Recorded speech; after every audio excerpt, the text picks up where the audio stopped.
欢迎收看江苏卫视《非诚勿扰》，有请主持人孟非。欢迎大家，欢迎黄亮老师、陈明老师。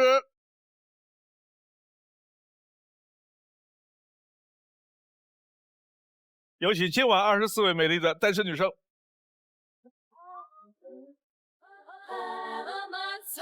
Not to waste my life. She said, spread your wings, my little butterfly. Don't let what they say keep you up and then they can walk on by.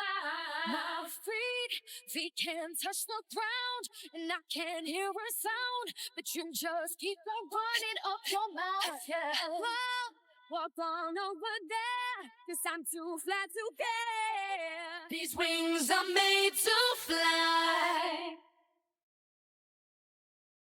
24位女生，欢迎你们，请亮灯。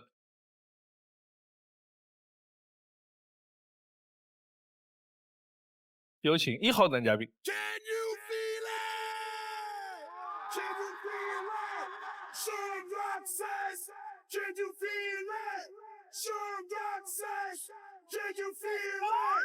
Sean Rock says, can you feel it? Feel it, feel it. 孟非老师好。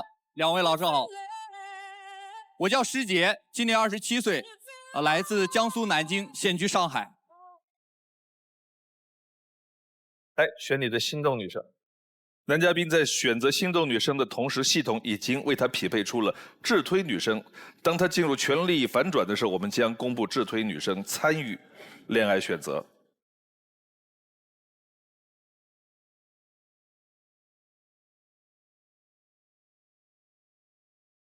爱之请回答。您的第一个诉求是？我希望我们之间没有隔夜仇。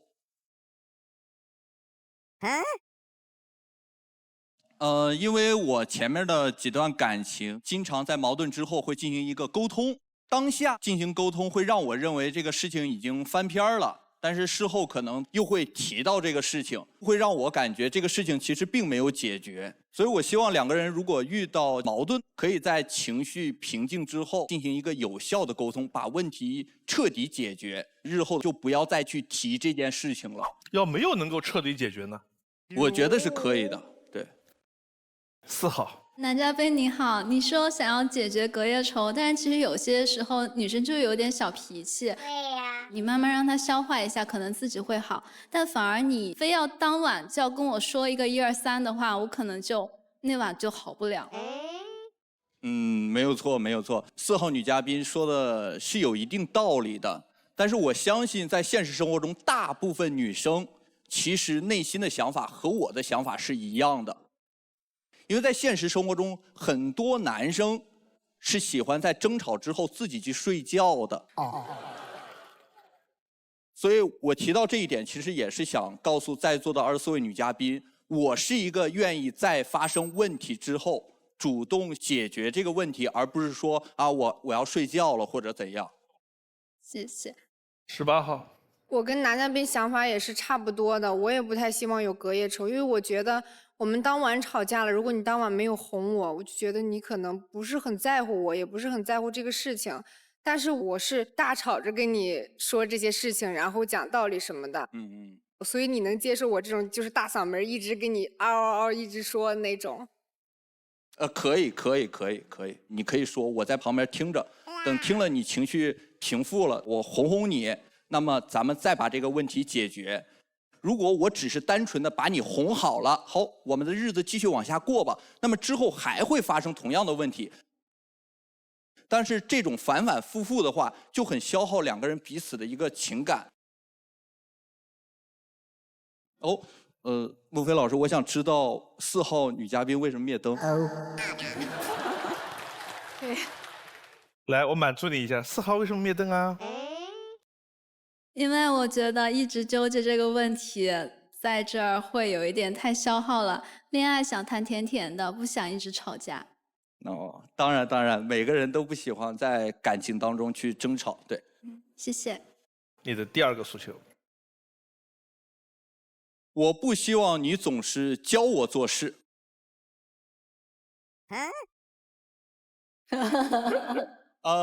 这个东西我举个例子来说吧，就是很多时候我在工作当中遇到了一些不顺心的事情，我回来可能和你诉说了之后，是想要得到一个情感价值，但是你可能更多的是告诉我，这个就是你的问题，这个怎样怎样怎样。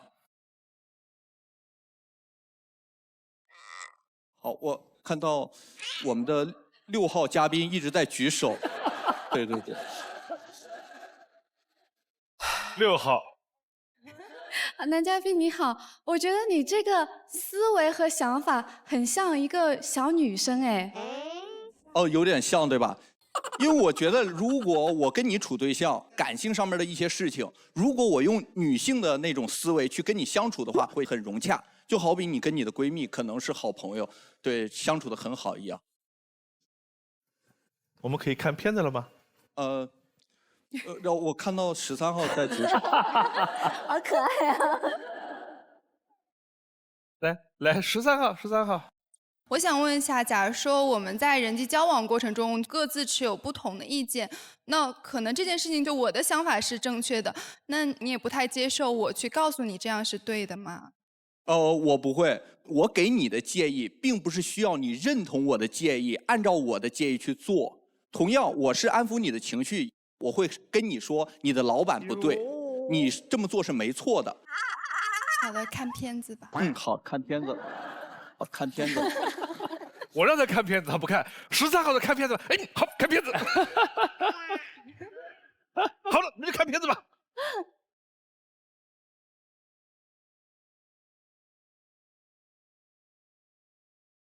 想把一份工作做好，一定要很热爱。我是施杰，一家剧本桌游店的店长兼游戏组织者。师姐，快来开本了！没你我们不开车。来了。游戏组织者要在剧本桌游中担任非玩家角色 NPC， 往往需要比客人更投入到剧本中。我有合格的 NPC 自我修养。我做游戏组织者独特的一点是，我需要引导客人做出正确的推理，并且还要让他们觉得是靠自己的聪明才智。看到客人们在评价软件中写下对我的认可，我会觉得很有成就感。生活中总是需要被温暖治愈的时刻。我家里养了4只猫，暴富发财老板是布偶猫， UFO 是英短。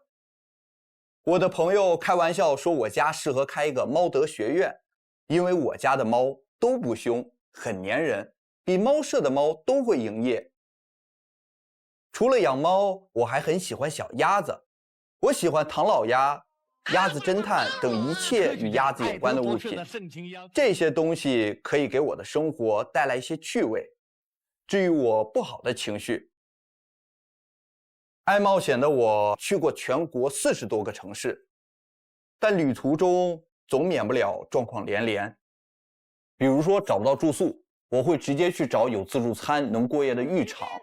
旅行箱的拉杆呢，直接当衣架用。没有充电口，我也能想到在电视机的插口上进行充电。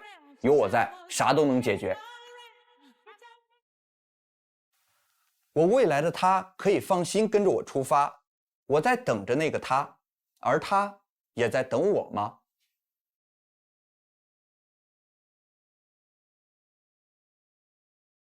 剧本杀的老板需要跟客户有很多的沟通吗？需要。难怪。嘿嘿。14号。你好，男嘉宾。我在生活中有的时候也会觉得自己是一个 NPC。每天就是要做的事情已经给我安排好了，然后我就按照那个时间线，然后去完成我的任务。其实我现实生活中很多时候也会觉得自己是一个 NPC， 我属于慢热型的。我自己和陌生人没有打开话茬子的时候，可能一个人默默的在角落里面不说话。不可能，你不是这样的人。我属于就是陌生人和我打开话茬子之后，我会很兴奋，我会滔滔不绝。我们看出来了。3号。